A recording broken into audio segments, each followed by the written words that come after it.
Okay, we're live. We're live on Facebook, Twitter, and YouTube, for the record.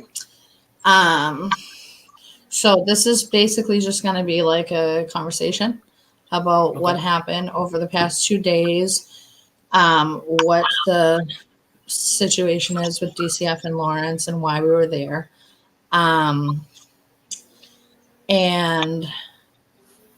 then we can talk about, hopefully Carly joins us too. I know that she was like going to be on her way out the door. Maybe she could join from her phone. I'm not sure. But right now we have Nathaniel. Is it his name Triplet or Triplet? Triplet, but it's French, so it's pronounced triplet. Triplet. Okay, so Nate or Nathaniel Triplet, who is the father with the 15-month-old baby in DCF custody right now, and Sean Nelson, which, like, if you're following me, you know who Sean Nelson is. Me and Sean both ran for Boston City Council last year. We're probably, hopefully, God willing, running again next year. And we have been trying to help Nate with his DCF situation in Lawrence. So, Nate, could you kind of just start us off with what not like the details of your situation, but just like the overview of like how you came into contact with us, pretty much. So the reason why I came in contact with you guys is because I came across a situation that was extremely worrisome to me in general, not just regarding my son, but regarding pretty much every kid in DCF custody that doesn't have someone to fight for them like my son does. But it really bothered me, obviously, for my child too. You know, it concerned me. So I put it out there thinking that, you know, this is a little weird. Like, why is CD, like last I heard it was 12 up, or I think 5 years old. And all of a sudden now they're mandating that any baby 6 months and older gets COVID vaccinated. Like, it just doesn't make sense. So I put it out there, and it went, you know, pretty, not like viral, like gonna get 1 million views or anything, but it went viral enough to get in contact with enough good people out there that wanted to do something good, and that was yourself and Sean and a few other people. You know, I don't want to start calling out names or anything, but yeah, no, it was just a lot of people a lot of people agreed with me and disagreed with the things that are being mandated right now in DCF. You know, and it's just a sad situation that, like, he wasn't even taken from me. So the fact that he's not with me and that they're not even abiding by my God-given parental rights is kind of worrisome as well, you know? Like, how far will they go? Yeah. Oh, shoot. Carly was just in the waiting room and then she disappeared. Maybe she. Oh, okay. Hold on. She's back. She's coming on. We just got a comment from David asking if Carly was coming on. Yeah, Carly's here. So I'm going to bring her on now.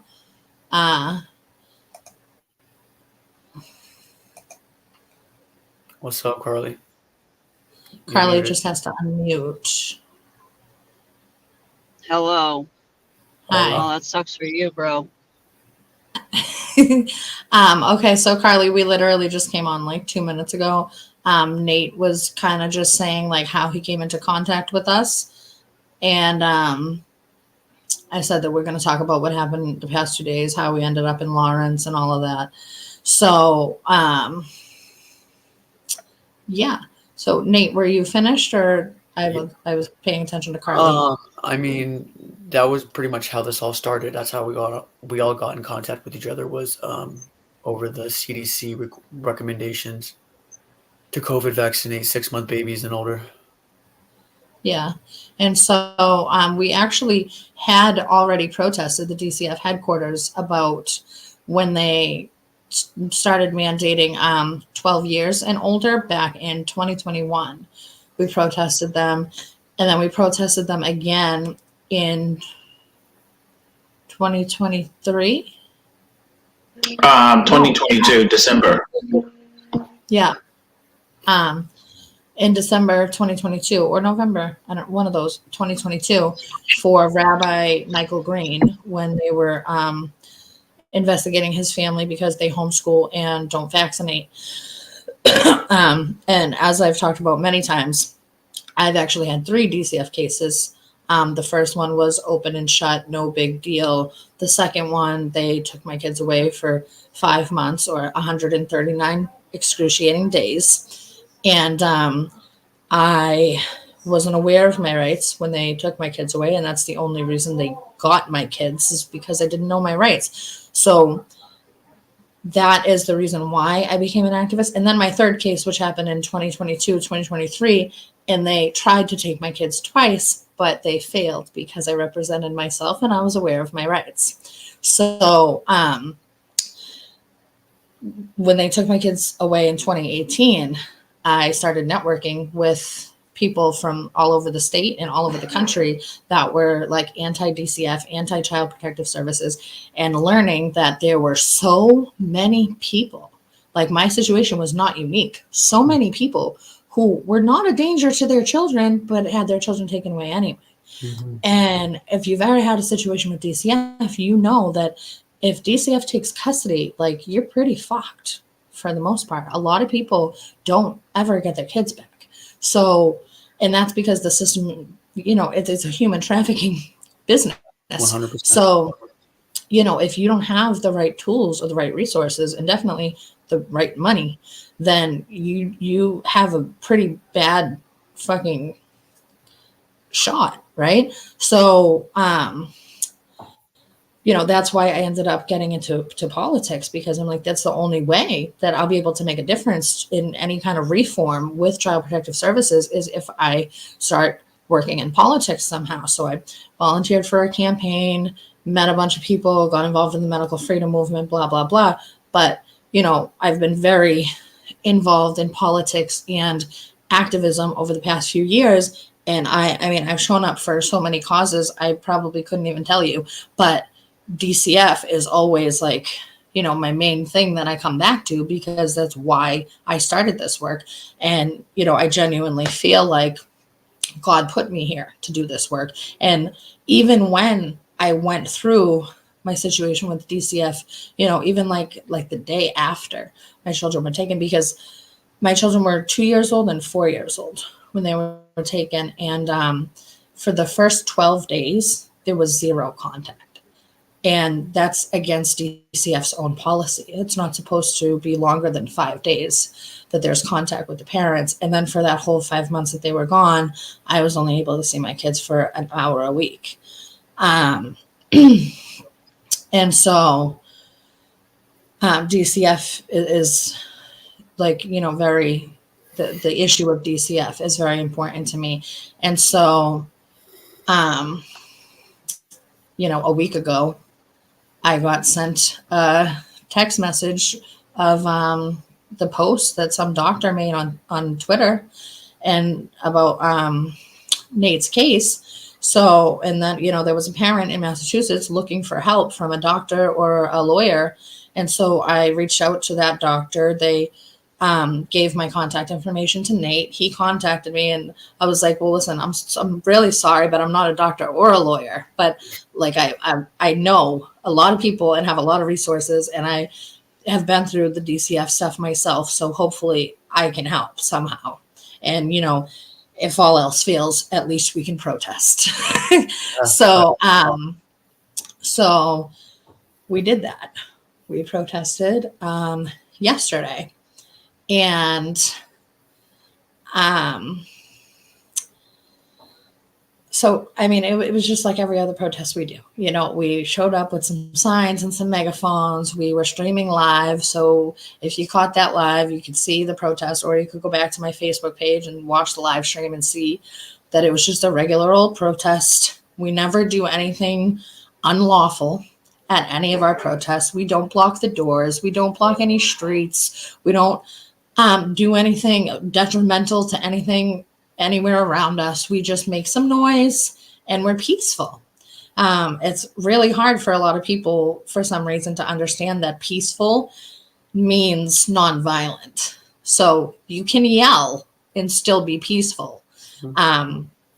Yelling is part of free speech, right? Swearing is part of free speech.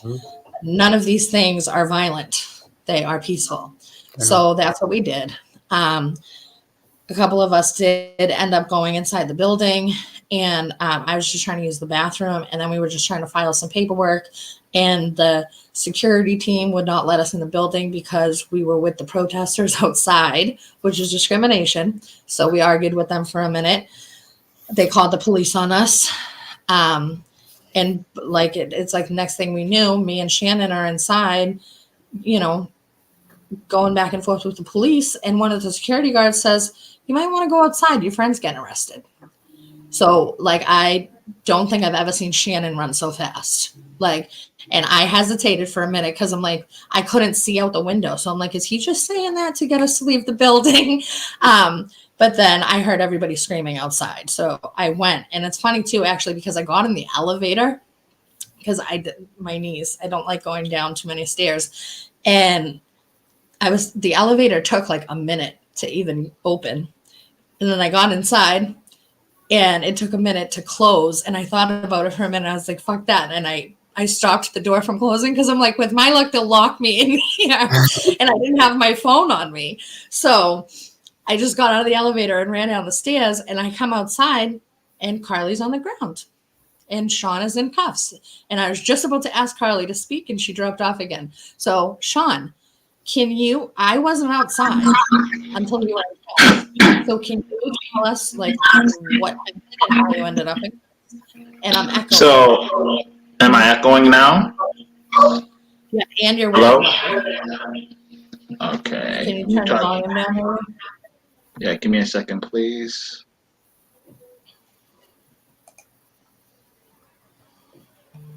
How about now? That's perfect. Okay.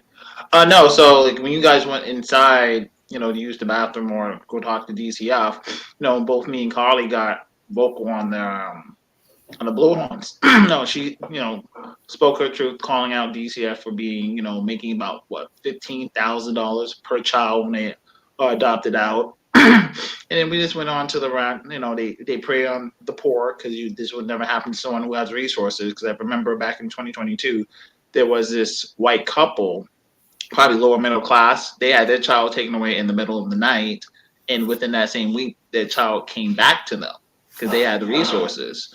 And then shortly after, we were kind of basically dropping these truth bombs and getting people somewhat of attention in the cars and across the street. We saw police show up. So that's when I pulled out my camera. Now, the first plane officer, it was the same one that came upstairs and was talking to you and, didn't have a backbone to basically say, well, they can use the bathroom discriminating. I'm going to call the supervisor from your clip. So he literally walked past us, didn't say a word, went inside, and we were left alone. That's, and then that's when the sergeant showed up. All these cops are showing up, double parked in the street, getting themselves together. And Carly is we're both on the same side of the street, but we're on opposite ends. And the sergeant goes straight for her. And I think, let me go over there and record. At the point, because I don't think anyone else that I've noticed had their cameras out. So he started doing the whole script that when we do protests, that when a sergeant or a police officer shows up, you can't have a megaphone, you're blocking the traffic, which is obviously not true. We've been there for over an hour, been on the megaphone, no one's asked us to stop. We're on this, we're on the street, but we're over by the parked cars. So we're not blocking. People have been going back and forth in their cars uninterrupted by us. So I hate when they do this, obviously, lying stuff. And let's not forget about the permit that we apparently needed. Oh, yes. So you need a so-called permit to have a megaphone, even though, guess what? If I go in the news for Lawrence and they've had protests, I'm sure I'll see megaphones being used. But so I was calling them out. At first, I said, we don't even have, I came in to be civil. No, you didn't. You just started barking orders telling us to stop blocking traffic, which is not happening. The only people blocking traffic is you and your office double parked in the street. So I said, we don't have to talk to you. I walked away, but he's still talking to Carly. So I walked back And then, I'm not gonna lie, we haven't been protesting for a while, so I was a little rusty. But I saw the MO. You're coming over here to try to play this. Oh, we must be the nice protesters. Like you can just bark orders to us. We're gonna blindly follow your orders and just stand down. We're not blocking traffic. We don't need permits for megaphones. I don't have to treat you with kindness or respect when it comes to my free speech. I can charge you with disturbing the peace. That's not how it works. So obviously I'm getting mad at him because it's like, first of all, you're talking to me like I'm not from Lawrence. I know my rights. Maybe you prey on these, people up here who are poor and don't know their rights, but that's not going to work with me. I can cuss, I can swear, and normally I don't. If I'm preparing for the cops, I've literally just have shut them down. Like I don't have to speak to you. But this particular cop, you're mouthing off. You're calling me son. I'm a 45 years old, a 45-year-old man. You're barely that much older than me. Get over yourself. Like, dude, this is the typical. You weren't trained in de-escalation. Every time these cops approach us, they're always escalating something, telling a blatant lie that I'm not dumb. If you did that maybe 5 years ago, I probably would have done it, but I know better now. And then, Right. and the issue was, I'm talking to him going back and forth, and I'm not, I said like, I don't care if you arrest me because I don't like threats. If you threaten to fire me, I'm just gonna go quit. If you threaten me physically, I'm gonna be in your face. So I'm talking to him going back and forth because it's like I'm standing my ground, and I don't even know why you even are promoted to a sergeant because you allow one of your subordinates to escalate the situation, talking about you're done and pull out his handcuffs. And I even gave him my wrist, and you're purposely trying to forcefully put my arms in uncomfortable positions and then putting the handcuffs on extremely tight, cutting off my circulation. And then I think I am trying to give my phone to somebody on the side because I don't want them having it. And then it takes 3 officers to put me in handcuffs. It's never happened before, other than at the state house. Everywhere else, it's this excessive force. And then you want to cry resisting arrest. You're twisting and pulling on my arm to the point that my natural reaction is to pull back because you're hurting me at that time. Because in the video, you hear me saying, like, yo, you're hurting my arm. You're twisting my arm. I'm like, I'm taller and bigger than all 3 of them.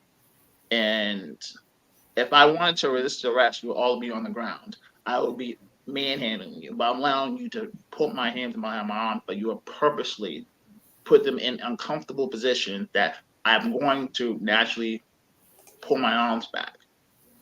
So that's what happened. And I'm telling Carly, since she moved off to the side, get their names and badge numbers. Because at this point, I didn't ask any of the cops for their names and badge numbers other than the sergeant because they didn't actually approach us. 2 of them were across the street. One's already inside. And then, of course, Carly's asking questions, and you see he's pushing her, being awfully aggressive.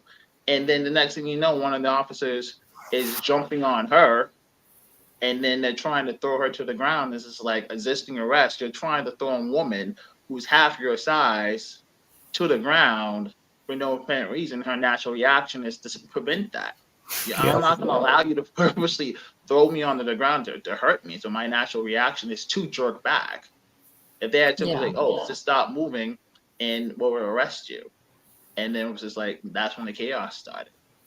Again, we have peaceful protests, and it's not until the police officer, Boston police, the state troopers, in this case now Lawrence, you show up and you escalate the situation with giving unlawful orders. Really You think we don't know our rights.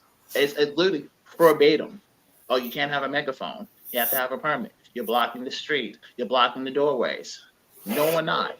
People have been walking in and out freely as much as hell. We've even, if we even think we're blocking the door, we say, excuse me, and walk out your way.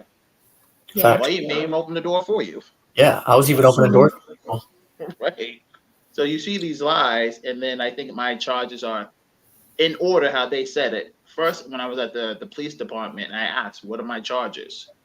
In order, resisting arrest, then disturbing the peace. And then when I get to court today, they taxed on, I guess, interfering with a police officer. And police investigation.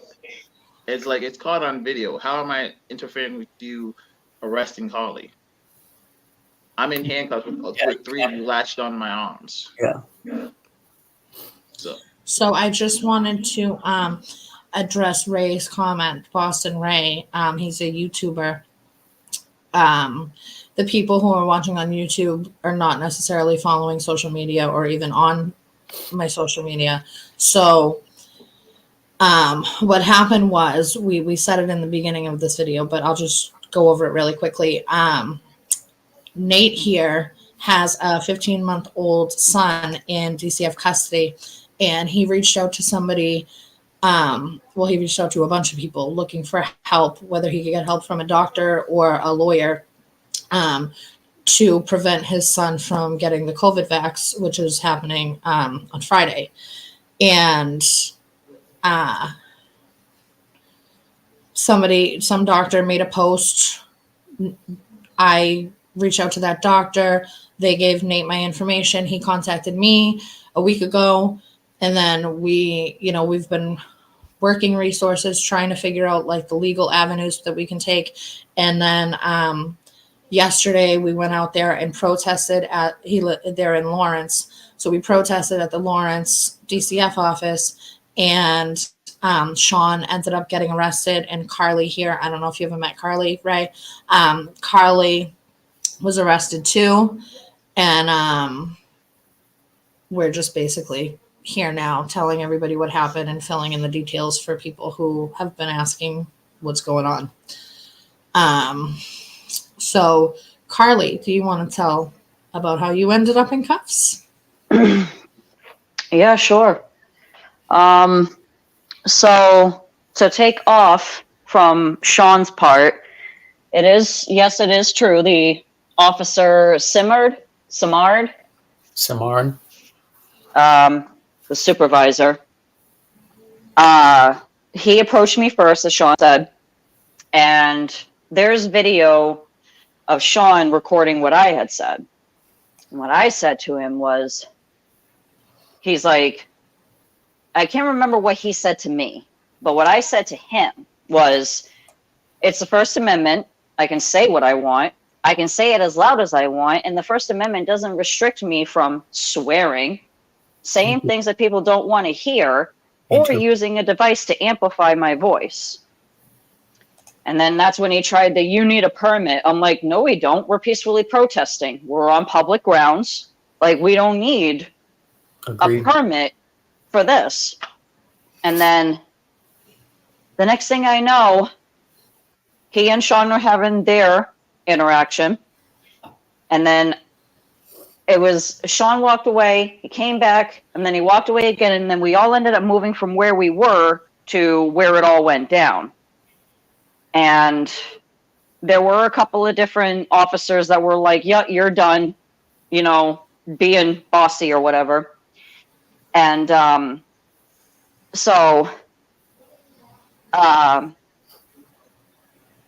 that's when I got aggravated.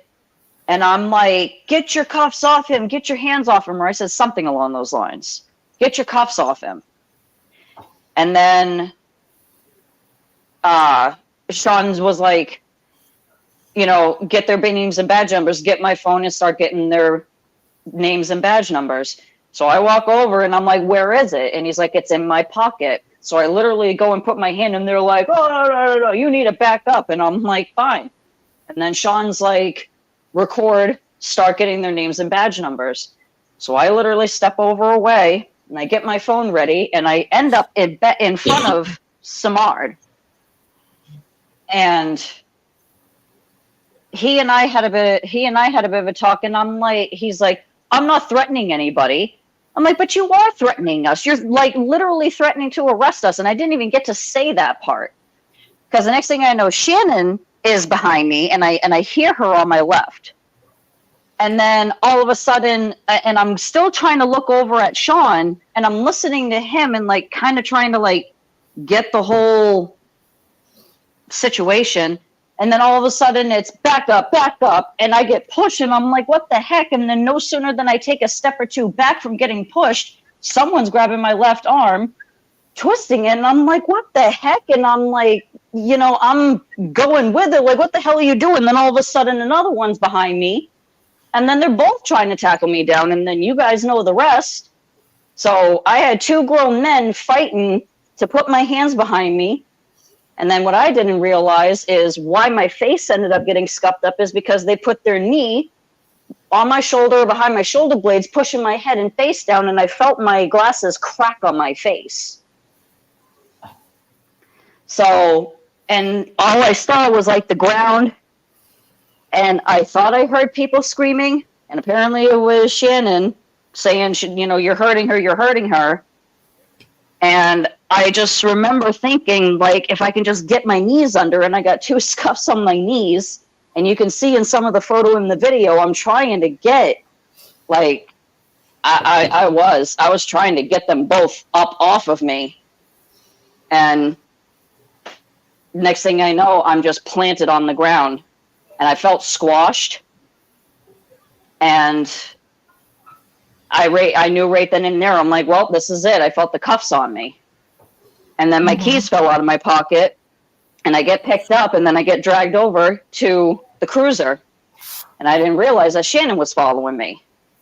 So I get over to the cruiser, and I have my hands behind my back, and I feel one of them touch my back.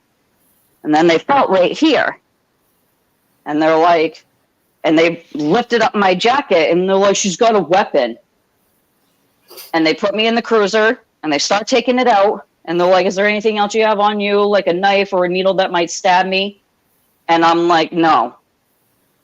And then Shannon is over by them, and they pull out the firearm, and I guess one of them said to the other, because there were two apparently in the back, one said to the other, oh, she's got a weapon on her. And Shannon's like, it's legal. She's got an LTC, you know? And then that was that. And then I got booked. Aren't they supposed to ask you before they pat you down if you have anything on you? I don't know, but I wasn't patted down by a female. I was manhandled by two grown men. I thought men cops weren't allowed to pat you down, let alone tack you to the floor and harass you while you're on the ground. Yeah, and I don't know. It's interesting because back in 2022, there was a not even a protest, actually, really, at the State House, and Sean was arrested and Michelle Effendi was arrested. She's here in the comments right now. But Sean said, like, Sean, what did you say at the State House? You were like, oh, you want to arrest me? Go ahead. And he turns around, puts his hand behind his back, and they arrested him. Yeah. Like, he told them to arrest him, and they did. Right? No, what happened was he was threatening me with the arrest, and like I said before, don't threaten me because I'm just going to do the opposite. So if you're going to go do it, go ahead. And so I turned around, and and he pulled me back. Which is kind of like what happened yesterday. Right. That's all Yeah. they do. And then Michelle got tackled to the ground, which is what happened to Carly yesterday. Always going after the women, man. Yeah, but it's like the same exact image. Like Nate, I'm assuming you haven't seen the State House one, but I'm gonna send it to you, and it's literally like the same exact situation. It's crazy. You guys, and wasn't that March 1st, 2022? That was still in February. February Late. what? Michelle in the comments. February what? Is it the same date? That's gonna be a trip if it is. It's close to the same date, actually. I think it was like in the 20s. Oh, It's literally history repeating itself.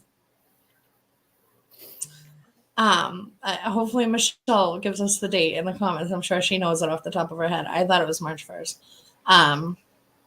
We are the very small group of people who got the State House open after 702 days or some shit like that, by the way. But yeah, so Sean and Carly were arrested, and then I'm like trying to figure out which direction I want to go in from here. Play Michelle's arrest, Shannon says. I'm like trying to figure out where I could play it from, how I could make that happen right now.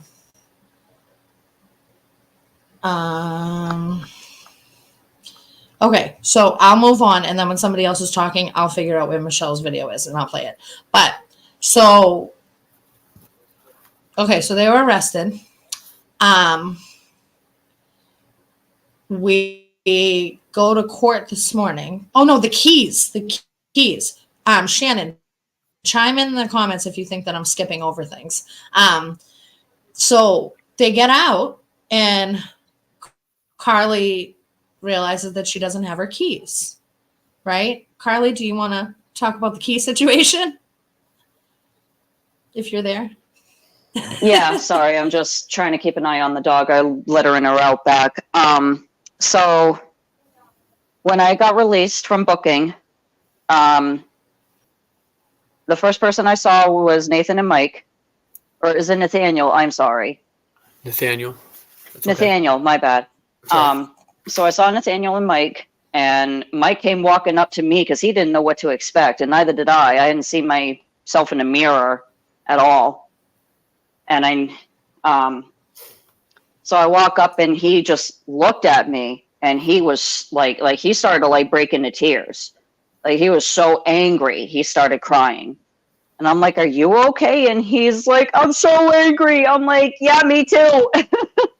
But I didn't have my keys, and they confiscated my firearm.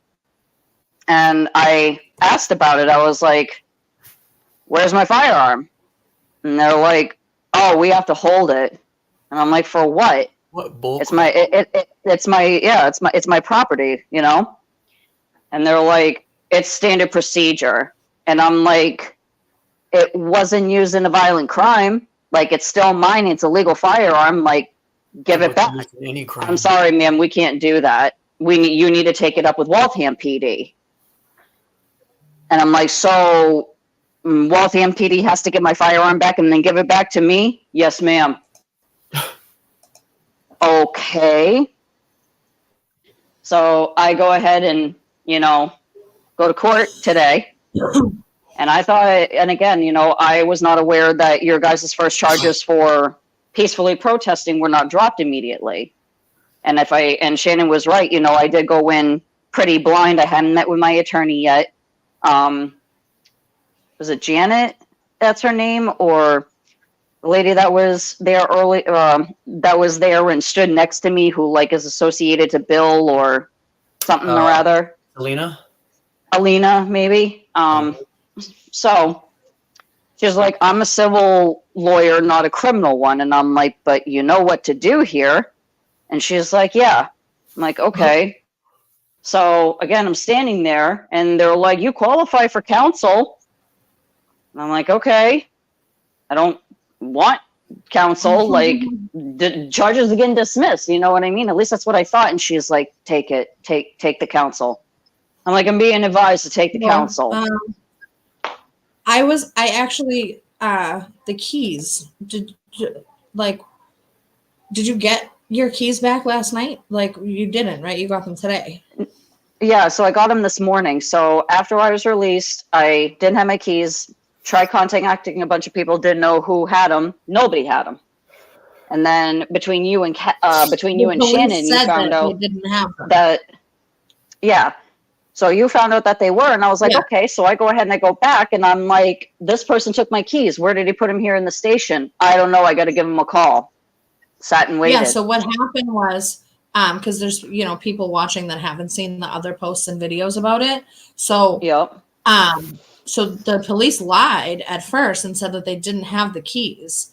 And then, she left the police station. They were looking out in front of the DCF office for the keys. Then somebody said that they have video. Somebody that was there, they had video of the sergeant picking up her keys after she got arrested. And so they took screenshots and sent us the screenshots of this sergeant picking up her keys. And so she went back to the police station with the screenshots. Well, she went back to the police station. They lied again.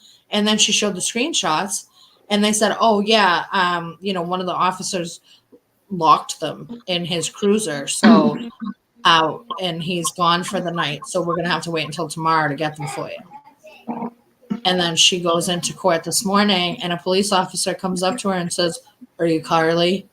and hands her her keys. And she says, or somebody asked, who gave them to you? And he said it was the sergeant.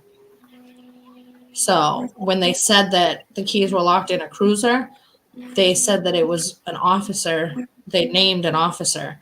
They didn't say that the sergeant had them. They were like trying to cover his ass. So the sergeant took the keys. What he did with the keys, we don't know. But they lied twice. So I'm going to guess they lied a third time. And then we found out this morning, which we knew anyway, the sergeant had the keys. But anyway, so, we don't really need to talk about like the little details of what happened in court and stuff. But basically,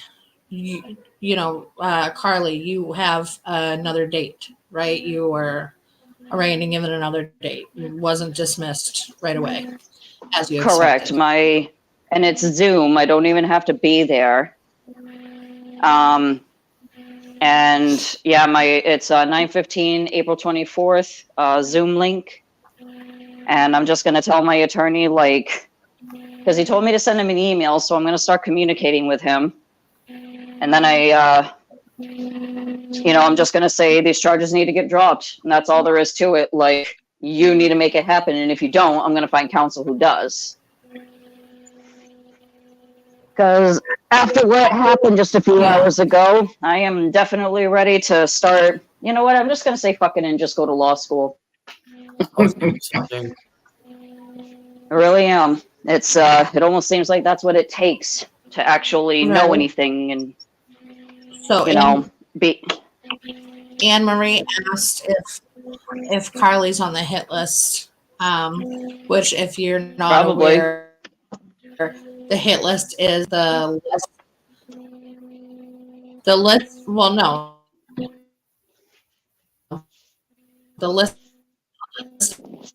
of 15 names Michelle Wu, the mayor of Boston, gave been vocal critics of her, and that's her hit list. She sent it to the police, and the police started taking action against us, those of us on the list. But no, Carly is not on the list. I'm sure she's on some list or a few lists somewhere, but she's not on Wu's hit list.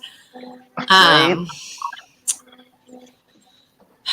What was I going to say? Okay, yeah, so Carly got arraigned and has another date, didn't get dismissed. Sean, do you want to tell what happened, basically what the outcome was for your hearing today? So the ADA were trying to revoke my bail because I have three other open cases. So they were trying to solicit the judge to reject my bail, so I will be locked up for 90 days.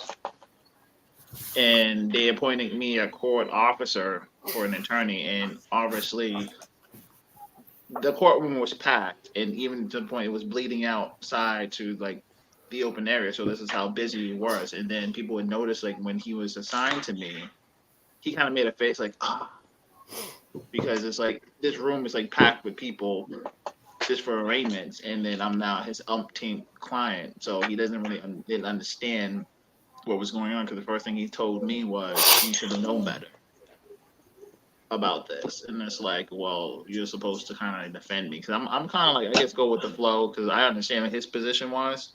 But me and Shannon got on my case, and then on his case, you need to look at the video.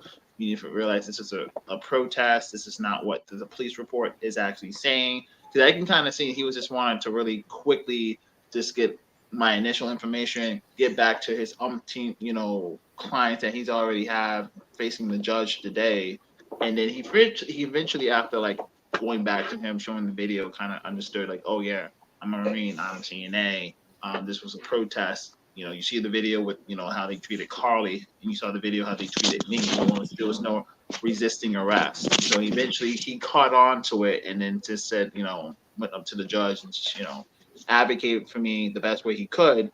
And the judge just said, no, I'm denying the motion to revoke my bail.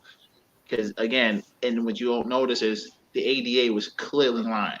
Because both me and Carly haven't gotten our police reports, but from what they were saying is they were exaggerating what was actually happening. We were blocking traffic, we were blocking the doors, we were causing trouble, which we weren't. No one was resisting arrest.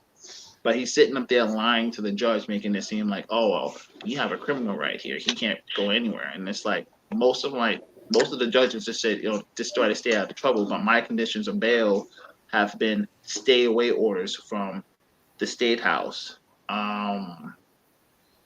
City Hall, which I've never gone back to unless I had like a special order from the court saying I can go there for campaign stuff. Other than that, I haven't broken any. I don't have a criminal record, so it's not. Yeah, it's not like okay. I'm Right. robbing And people.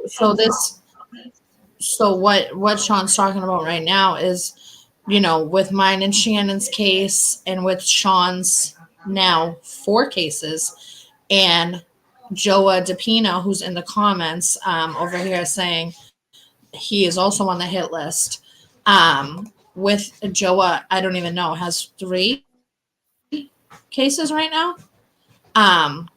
We are targeted people. The government is targeting us and suppressing our speech and effectively silencing us. So when they open a case with us, it's to say, it's like, while this case is open, you're not allowed to go near the place where you're protesting. So they are suppressing our First Amendment rights. And that's what they're utilizing these disturbing the peace charge for. And so, so Carly has her next date, and we'll get to what else happened with Carly in a second.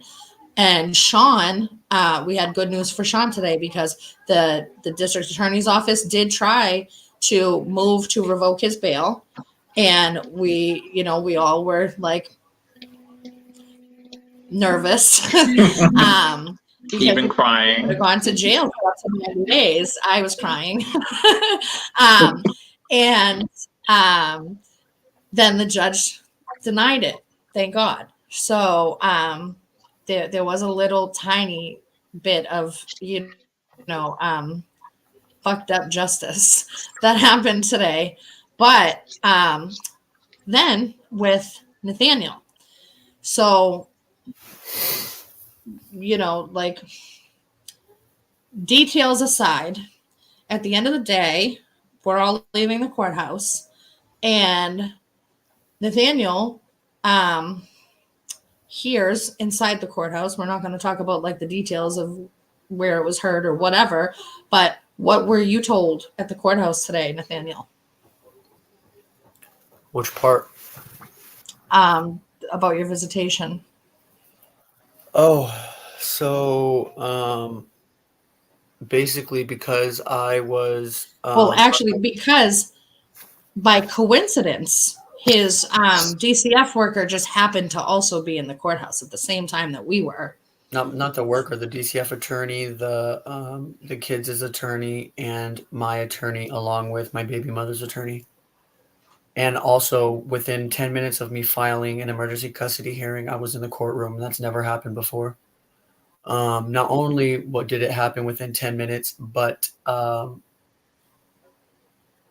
basically told them that my public defenders are trash and I'm going to go pro se. But the judge refused basically to let me go pro se right then and there. The DCF attorney seemed to have a real problem with it. I remember her saying something along the lines of, well, if he goes pro se, I'm not giving him his discovery. And I remember looking at her and saying, well, then I'm definitely going pro se, because you're not going to keep screwing me, lady. And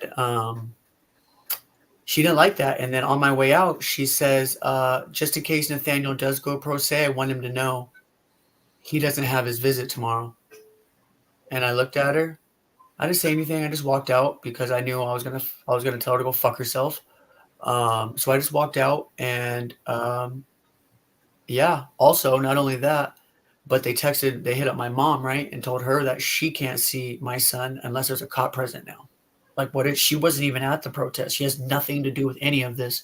So now they're not only trying to punish my son and make him pay for not like, because they don't like me, because they don't like an assertive man who's going to stick up to them and tell them, no, you guys are wrong. You guys are full of shit. I know not all of my constitutional rights, but I know enough to tell you guys to go fuck yourselves, because that's the truth. They want to trample all over our God-given constitutional fundamental rights, the basic law, like what everything else was formed off of. But no, they want to try to stick by this new Fed rule, case law, fake made up bullshit. And like more people, I just don't know how we even got to this point, to be honest with you guys. Like, I don't know how like more people like us haven't stood the fuck up and been like, what's going on here?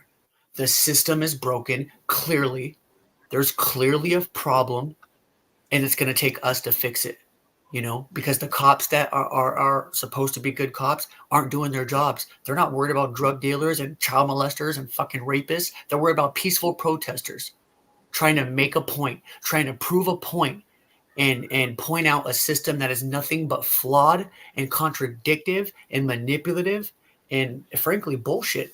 You know, and I think anybody that's actually dealt with the system firsthand will speak to that fact, because it's true. You know, people are definitely asleep. They I don't know if it's the fluoride in the water. I don't know if it's all the poisons in our products. I don't know what it is, but people are ignorant. And like someone said earlier, we don't have the privilege to be naive anymore. That's not a privilege. Ignorance isn't bliss anymore. Like that was okay in the 70s and the 80s and the 90s maybe, but after 9/11, when the police state hit, like no, it is that was a wrap. You know what I mean? Ignorance is no longer bliss, because ever since 2001, 9/11, all they want to do is control, depopulate, murder, and more control. And if you go against the grain of the narrative, you better believe they're going to put you on a list. They're going to come after you. They're going to treat you like shit. They're going to make you think that you're not a part of society, or you're on the wrong side of society, when actually we are like the Benjamin Franklins, the George Washingtons, the Thomas Jeffersons. We are the people that people used to talk about. Like, we're gonna be at this point, they're gonna hate us so bad. Our names are gonna leave such a bad taste in these people's mouths that they're either gonna quit their fucking jobs because they're so tired of dealing with people who know the truth, or they're gonna get ran out of the fuck office, because we're done. We're done. We're not putting up with this anymore. It's 2024. Our technology is better. Why aren't our minds better? Probably because of the vaccines. We went from 18 vaccines as children. From 1995, when I was born, I think we were mandated to take 11 to 18 vaccines. Now it's over 50 vaccines for a child, and you wonder why there's so much mental health in the world? Connect the fucking dots, people. Like, come on. Connect the fucking dots. Also, the technology is here to replace our minds. They don't want us to think for ourselves. That's what Derek asked, do you have partial custody? And they are denying it. So legally, like me and my baby mama, we never went to court. So I had custody of my son. He was with me so when he was taken, he was 6 months old. He was with me for 4.5 months out of that 6 months, you know? So, but I got tired of my baby mom shit, and I told her, if you don't get your shit together, like I just can't put up with it anymore. So well, I don't think that you really want to go into details about that, but he got taken. I think that basically there was no court involved before, so there wasn't like a custody agreement or anything like that. It was, the DCF case got opened. DCF took custody from the mother and did not notify the father. So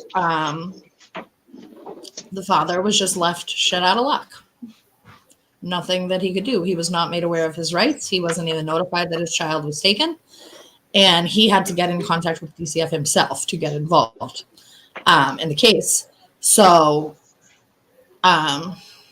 he was not given his due process. His son, when the child was taken from the mother's custody, since the mother and father are not married and don't live together, then the first thing DCF is supposed to do is see what the father's situation is and put the kid with the father, as long as there's no imminent danger apparent. And that doesn't even mean that they need to investigate the father at all. The allegations were made against the mother. The father should just be given the child, period. 100%. But most parents are not aware of their rights when this happens to them. So I feel like there was something else that I was going to say to what you were saying, but now I forgot.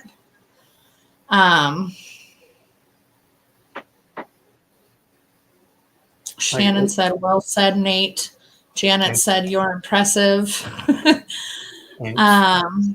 Mike said, I totally agree with Nate.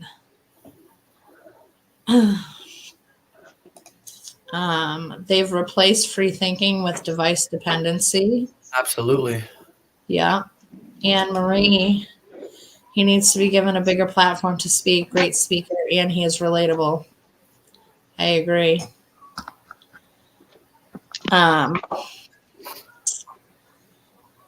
Yeah. So basically, what happened with Nathaniel today was that he found out that, well, he was told that his visit with his son for tomorrow has been canceled because he was protesting yesterday. Well, they actually didn't give, they said because of the disruption. They didn't explain past that. She said because of the disruption. And I said, because of the disruption, what does that have to do with me? Just because you kidnapped my son and I pointed out does not mean I caused a disruption. I didn't get arrested. I didn't get any charges brought up against me. You have no right to say that I caused any disruption when you can't prove that I caused any disruption. If you watch the video, you'll see me opening up doors for people going into the DTA office. Like, I was doing everything I can to try to, like, even though I'm there protesting, I'm not there trying to cause trouble. I'll open doors for people. I'll let them in. I'll move out of the way. I wasn't in anybody's way. Like, we weren't causing a problem. The problem was we were speaking the truth.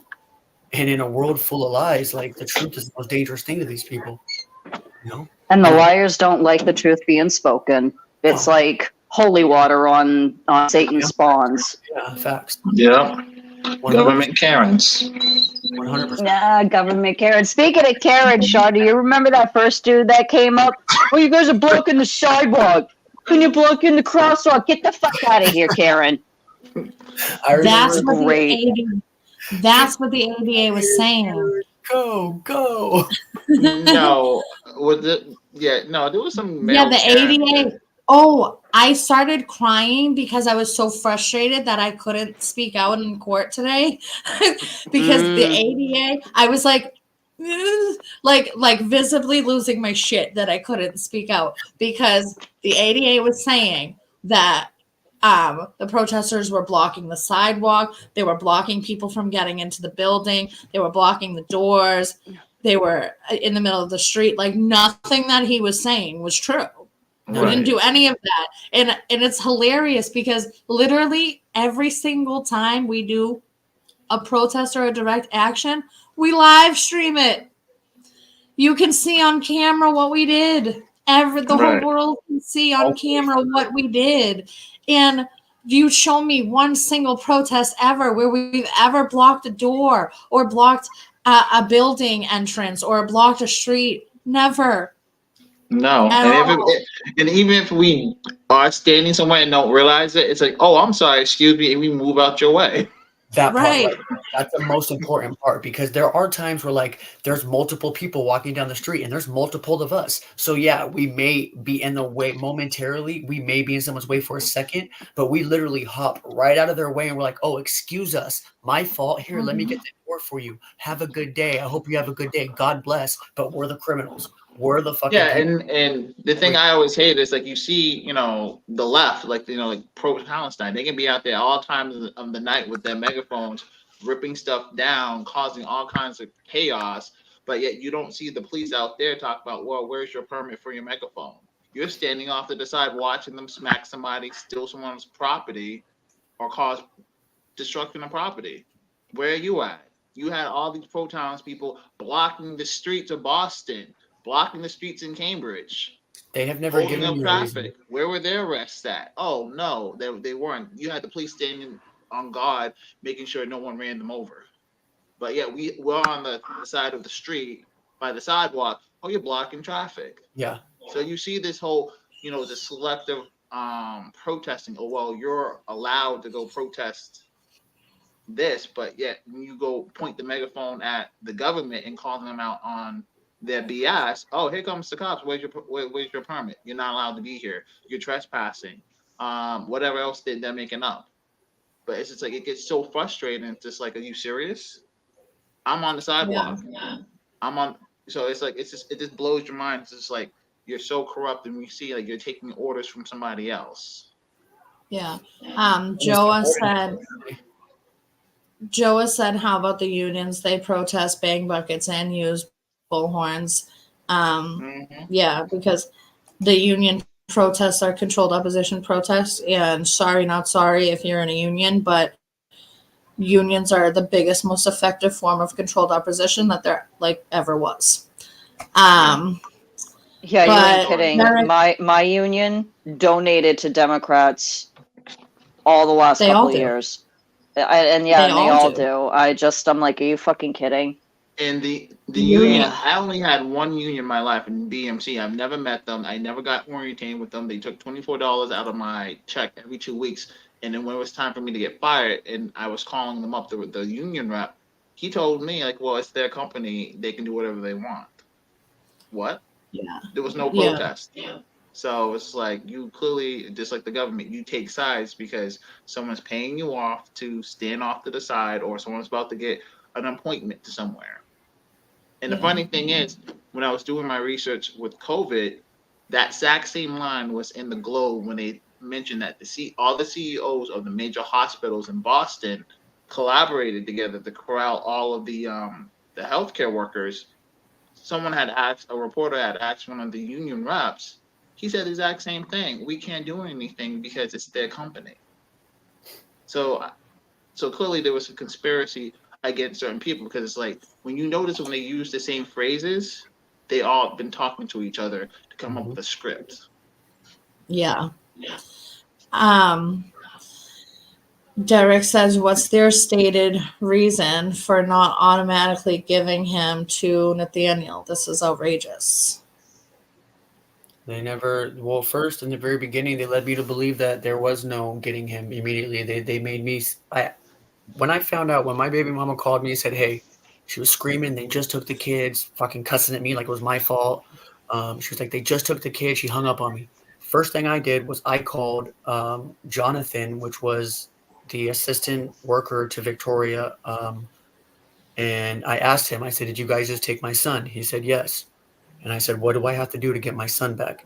And this man is the one that said, they want to see me back in therapy. They want to see me back on my ADHD medication. They want to see me. They just want to see me do a bunch of shit in order to get my kid back. So they led me to believe that I was unable to get my kid back until I jumped through a bunch of these hoops. Mind you, I jumped through all their hoops. I did whatever they wanted me to do. I waited for a class that they wanted me to take for 5.5 months for them to cancel it on me the day before to try to put me in a domestic violence class. Like, I've never even been charged with domestic violence. I've never even hit a woman, bro. All of a sudden, now I got to take a domestic violence class because what? Because they knew that the parenting class would actually help me.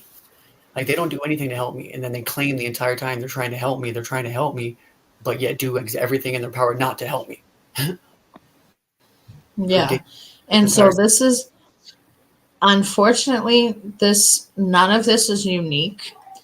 Derek, I don't know if you've ever been in or know anybody that's been in a DCF situation, but this is pretty typical for how DCF cases go. Parents are mostly uninformed and are not aware of their rights. There is nobody that shows up to let them know what actions they can take and what they're supposed to do. You literally, day by day, are just like hoping that they're going to let you know what's happening next, and nothing happens, and they don't tell you what's happening. And it's like you're just in the dark the whole time. And the thing is if when I had the same situation when they took my kids away in 2018. If Nathaniel had been aware of his rights when his children were taken from the mother's custody, then that phone call would have been, "Hi, you just stole my children. Where can I come pick them up? something along those lines, like return my children to me now, because ideally, according to like the law, what DCF is supposed to do when they come for their emergency response visit and they make the decision that the children are not safe here, we have to remove them from mom's custody. They're supposed to ask mom, where's the father? Can the father take him? If he doesn't live with you, is he in a different, if he doesn't live with you, if you're not married, where is the father? Can the father take him? She gives her answer. If the father's not available or the father can't take him or whatever, then they move on. Is there any other family members, that are able to take? They're supposed to exhaust all options of keeping the child within the biological family that they can. And DCF has their own investigators. They know before they show up at the house, they know who the father is. They know where he lives. They know where he works. They know what's going on. So there was absolute zero reason. And even if mom said something, I'm not even in this particular situation because I don't know what went down. But even if mom said the father's a piece of shit, the father is this, the father is that, he can't take the kid won't be safe there, whatever, they still have an obligation to try to track down dad and see if like any of that's true, and then to do a brand new assessment on dad. And they shouldn't be taking into account anything the mom says. They should just be going off of what they see with dad. On the surface, there are no allegations against dad. So dad has absolutely zero obligation to let them know about his medical history, what doctors he sees, if he has any prescribed medications or, anything. There were no allegations against him. So the baby should have just gone to him. I'm just trying to keep up with the comments. Yeah, no worries. Uh, Julie just sent me the video. It's pretty good. Karina, I don't know if you've noticed yet, Nathaniel. Karina always has a lot to say. Spot on, Nate. You're dealing with professional bullshit artists. They're hiding behind the facade of well-meaning, polite authority figures while they're hurting adults and children in the most cold and cruel ways while pretending to be the good guys. Here's a great interview with Greg Hession, Esquire, on DCF. Greg knows like everything there is to know. If you're looking to learn about DCF or want more information, definitely go to the link that Karina shared on my Facebook comments. And he has a website called massoutrage.org. I believe it's .org. A lot of information about DCF or Child Protective Services in general. Okay, so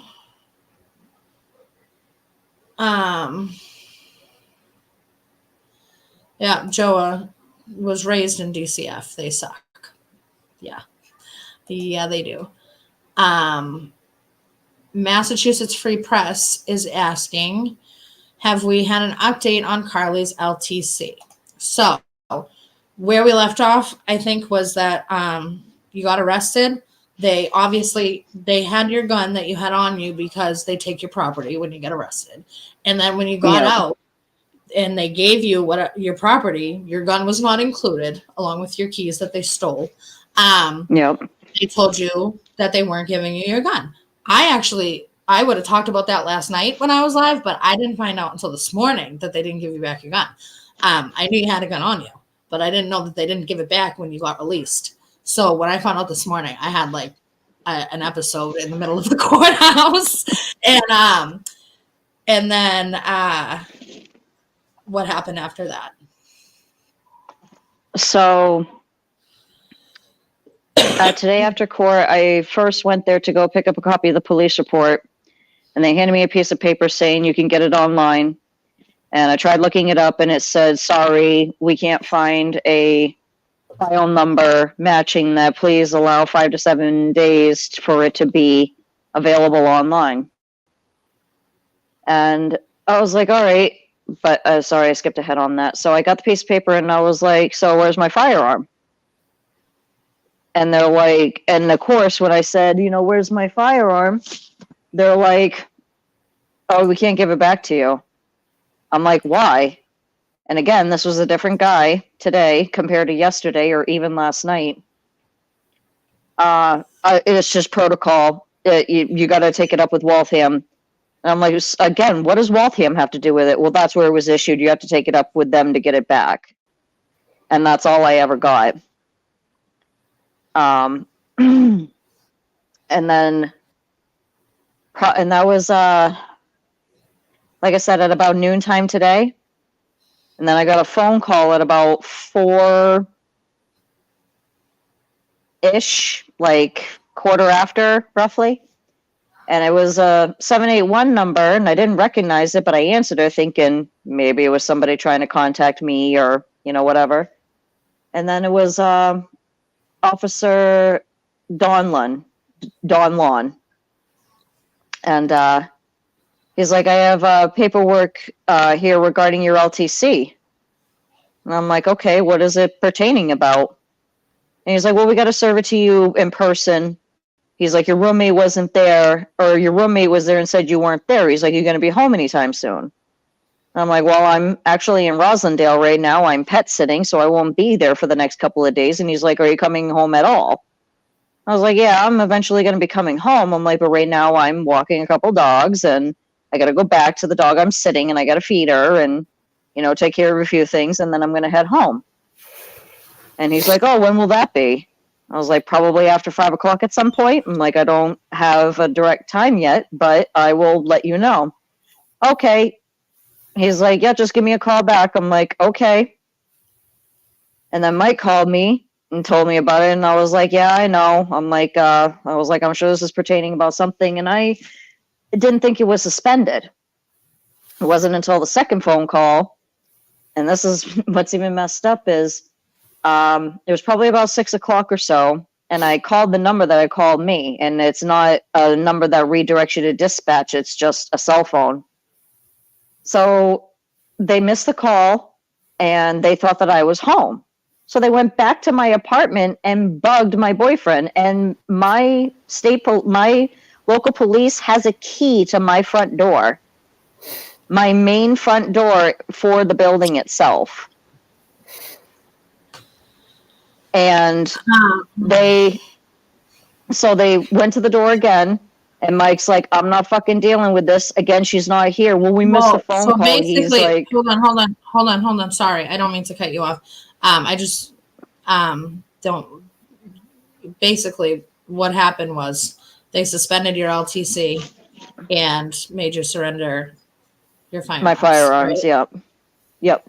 And so that's where we're at now. Yep, that's where we're at. And so this is what happens when you assert your rights. You have them taken away. If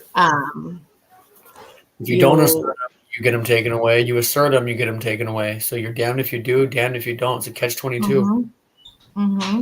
Because we're in this situation because we as a society, as a people, for decades, more than a few decades, have not been paying attention. For the past, 3 or 4 generations, we stopped paying attention after World War II. I don't remember what we determined that it was, Carly, when we had that conversation that night. The silent generation. Well, yeah, the silent generation. I just don't remember what war happened. I'm not. World War II. You are correct. Chronological history. When we brought all those Nazi scientists back to fucking do all their corrupt ass research on us. Yeah, right. And it's like, it's like we as a people, we are not learning from history. Our history is being erased, and we're being lied to about even modern history. And so we've gotten to a really scary place right now where we almost don't even have our constitutional rights at the moment. Because gradually, I just got laughed out of court on that. Yeah. gradually. Well, in mine and Shannon's case that we have right now, the ADA consistently repeats that Shannon and I are not of a protected class. Yeah. Are like, he's like, yeah, I guess the First Amendment still applies What does that even mean? Like, what? Who does because that look because we're trying to prove selective prosecution in our case. So he's basically saying like selective prosecution can only be like against a specific class of people. Like Oh, so it's like he's just like completely disregarding the First Amendment. Our speech is protected. Our speech is protection here. And he says it a lot. He repeats it. And it's Okay. just like Yeah, like Well, he's it's trying to also- apply Title VII or something. we as a people let it get this way. that's They the have problem. made tiny little changes gradually over time that we just ignored. And now this is where we are. You stand out on the street and hold a sign that is not the messaging of the establishment, that is not in line with their plans, then you will be targeted. You will be put on a hit list. You will be smeared and slandered in the media. You will be watched. You will be followed. You will be, you'll be in court for 2 years because you held a sign out in front of the mayor's house. You will have your parental rights taken away and trampled all over. You'll have your children stolen from you. You'll have your freedom taken from you and get thrown in jail for holding a sign. And you will have your firearms taken from you. And the only way to get out of this is for more people to do what we're doing. More people need to stop accepting the unacceptable. That's the main, that's the biggest messaging period. We need to stop accepting the unacceptable. When I support the police, right, to a certain extent, but they're becoming minions that do the dirty work for the establishment. They're not our friends. We can't just blindly back the blue. They're the ones putting us in handcuffs for not committing crimes just because the powers that be told them to. So, the only way to protect our rights is to assert them. And if sometimes you have to sometimes, some of us have been arrested for it, whatever, I guess. But what are we doing? I have children that I want to grow up in a free world. I'm not going to leave this fight to them. We have to do something, and we have to do it now. And If there's not now, so many, and when? right? not us, And then there's who? so many people. There's so many people that I've met and been acquainted with and worked with over the past 4 years that are aware of what's happening in the world and still don't just sitting behind their fucking screen doing nothing about it. You show up for your Republican town committee meeting. Like, do you think that you're doing something there? Because you're not. You show up to social gatherings with the GOP. You're not doing anything there. You show up to community meetings to complain about what's happening, but then you're not doing anything about what's happening. You can meet and talk and talk and talk, but if you're not actually doing anything, you're just as bad as the enemy. Yeah. And we need you're even worse. I think you're even worse because you know what's going on. You're aware of what's going on, but you decide to it's like your cattle being led to the slaughter. You know that you're being led into a warehouse to be murdered or ripped apart, but yet you don't care. You know your family's right behind you being led to this slaughter, but you don't care. Like it just doesn't make as a normal man with a child, it does not make sense to me how all these parents, like not you guys, but like all these parents before us didn't stand up. Like they didn't know or they didn't care. And it's pretty gross to me. It's pretty weird to me. It's pretty weird. Well, some of them there's hope that someone else would carry the torch and do the work for them. Yep. Right. There are the ones that are too afraid. I can't tell you how many people that I know back home in Maine. It's kind of like us. There's a small handful that are out doing stuff regularly, daily, and they're finally getting acquainted with others and connections and things like that. But then there's also many handfuls of people that I know that are not doing anything at all. And it's not even just in the state. I mean, like, I have, friends that have moved out of Massachusetts and out of New England, period. And they're all in different states. And it's like, why'd you move? I was thinking about that. I was like, fuck Massachusetts. I just want to go to Yeah. New York. I kind of find that hard because it's like you move, so that's great. It's easy for, like, if you look at the difference between California and Texas. How many people in Yeah. California voted for their crappy ass state? Now you're moving yourself to Texas and you're trying to turn it blue. My because friend- it's like, well, you're bringing your same voting habits, your same I don't do nothing attitude to another Yeah. state. You're like locusts. Once you Exactly. one area, you're moving Yeah. on to the next. It's like, You know what's funny? You just said about that too. In the Bible, it talks about the last days, locusts will swallow the earth. What if the Bible wasn't even talking about actual fucking locusts? What if it was talking about these types of people? Locusts will swallow the earth. Lazy, ignorant, just don't care about anything but themselves or tomorrow. They're And just they don't thinking about realize today it's and like- yesterday. Yeah, they don't realize, the same people who might be running that state well are not going to be there forever. It takes one person, one vote to get somebody out, and the next thing Facts. you know, you have a Maura Healey, you have a Gavin Newsom in there running your state, and then driving it into the ground. Like, remember, it wasn't that Yep. long because you had, what was it, Arnold Schwarzenegger. It was a red state. It was beautiful. It was great. Then you moved in a Democrat, that one person, and now it's a hellhole.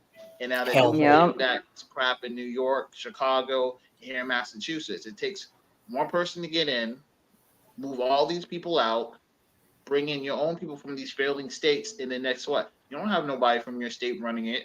It's like with Michelle Wu. Most of the people on her council, on her, are not even from Boston or even from Massachusetts. She has one woman from California, a failing state, and she hires someone else from New York, a failing Another state. failing Yep. state. They come here.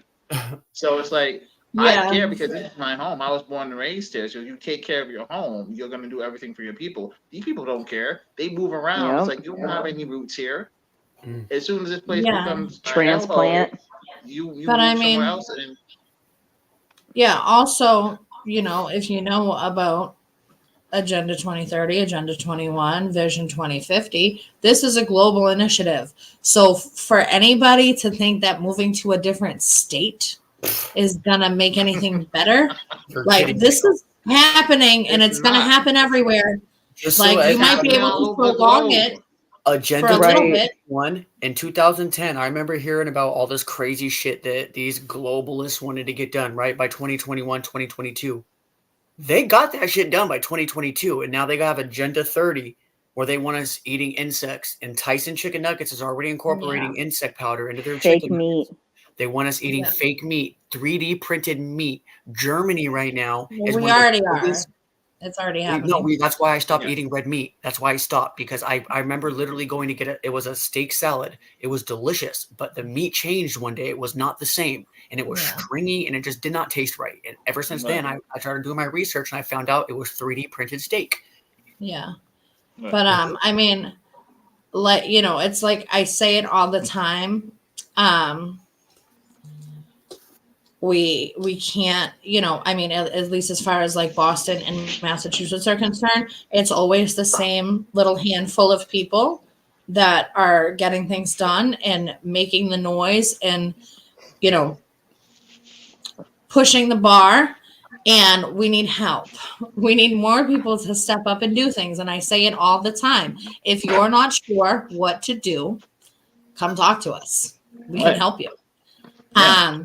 But we need you. We need you to step up and do something. Yeah. And, I wasn't always like this. Like Me- I 3 years ago, I was horrified to even touch a megaphone. Never mind yelling one, and that goes the same for getting on a live stream video.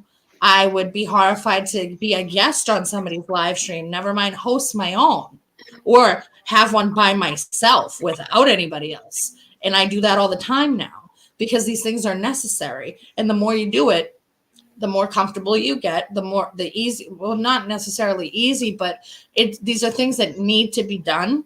So step the fuck up and do them. And we need your help.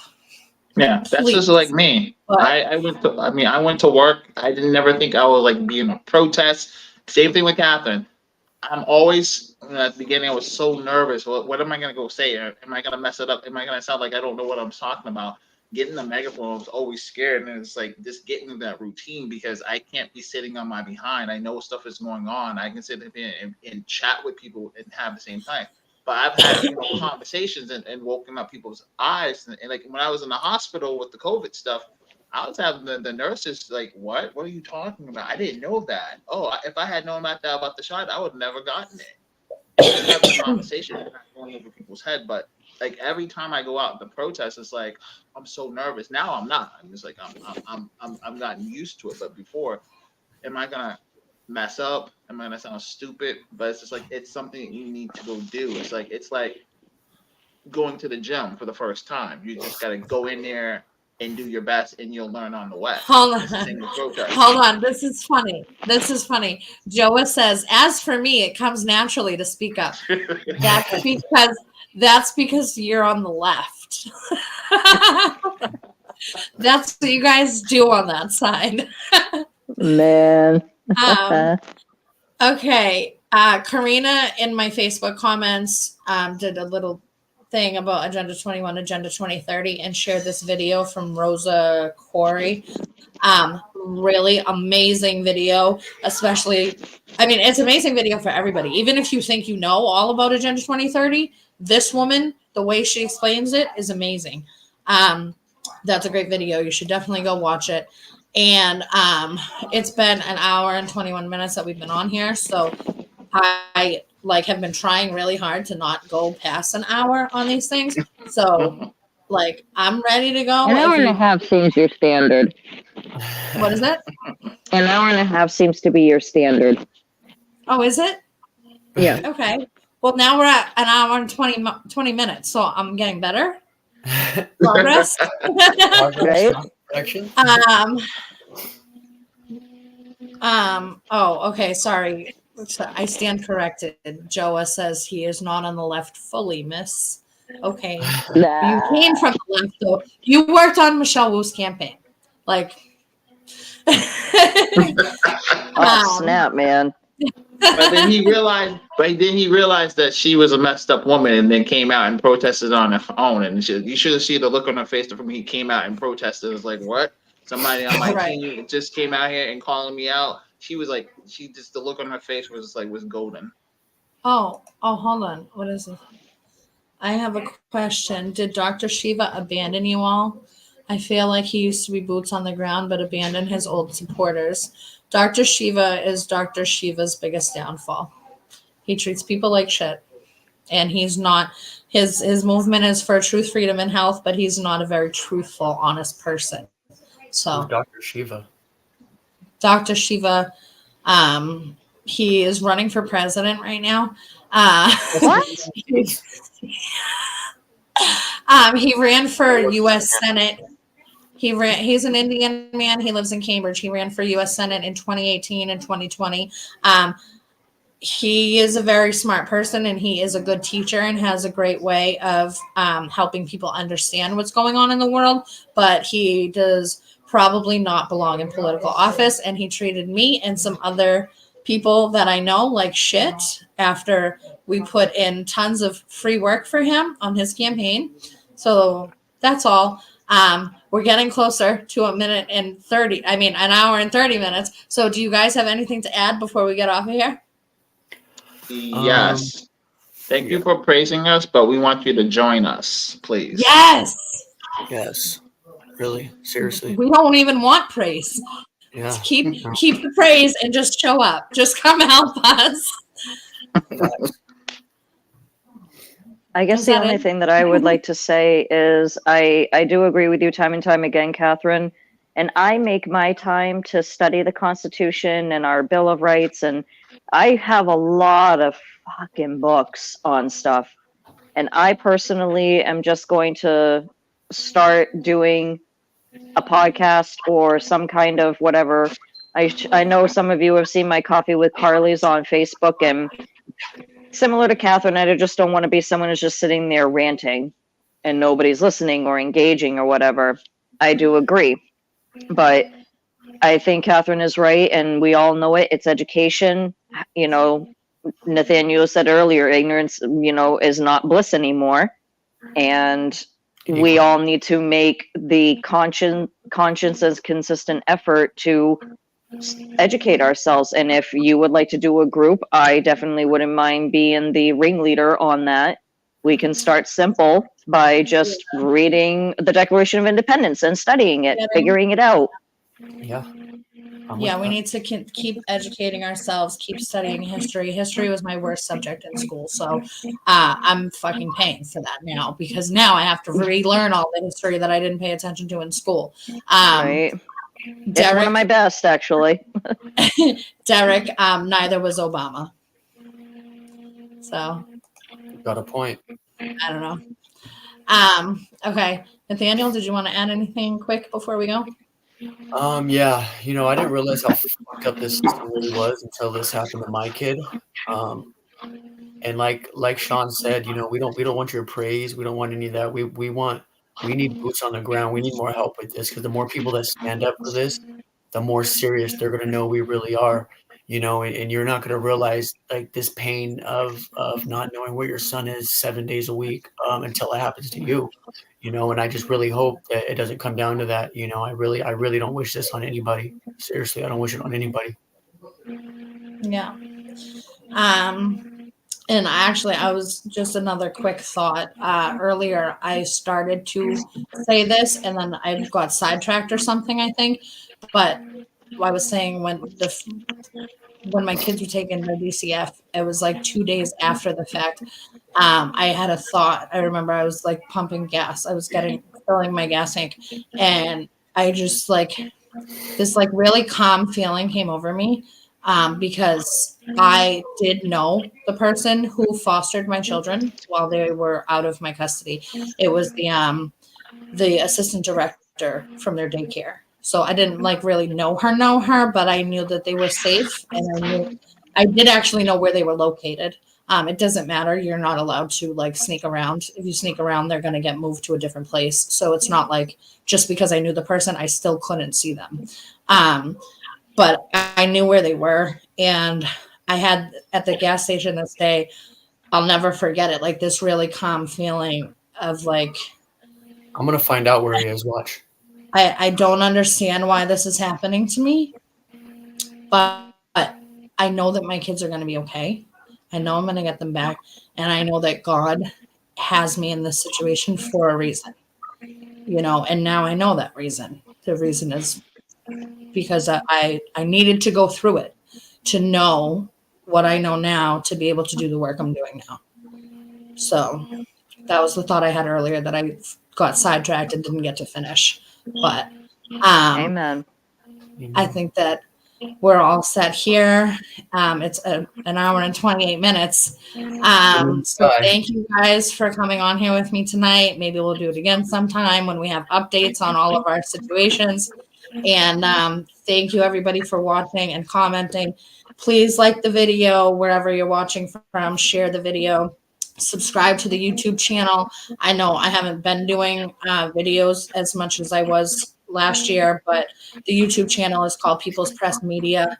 So subscribe to the YouTube channel, like, share, comment, you know, all those things.